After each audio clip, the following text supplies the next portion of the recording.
高雄南马溪产业园区的台积电工厂呢，最近是当咧灌浆，所以逐天有上百台南马空车安尼出入。这附近拢是防备线，这路也真歹行，互当地居民拢真怨叹。即马高雄市政府是表示讲，已经限制这公停车出入的动线甲时间，也会来加强管理。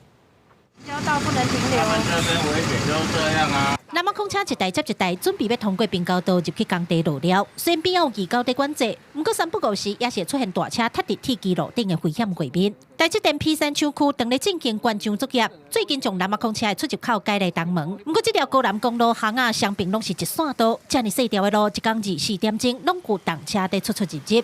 那路边狗害了了，隆叫车声甲夜夜飞土粉啊，和边的居民是真无奈。没有一点是好的嘛，空气也不好嘛，噪音嘛。啊，对啊，没有交通也是不好，很吵很黑啊。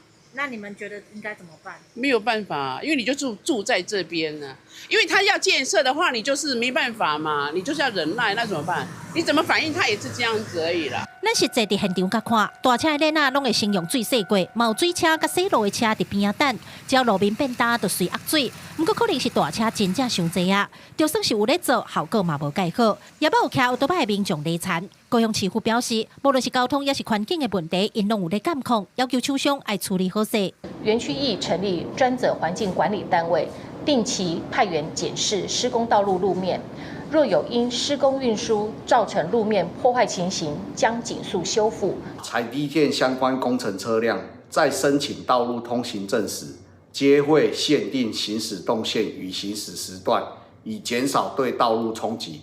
交通局表示，为着卖给厂区的车辆、甲市区车辆来修这道路，因有规划要甲高南公路1003项滚跨，串联国道1号的连接道路，未来厂区的车辆会当直接上国道，减少地方塞车的问题。记者柯家如、柯朝阳高雄场报道。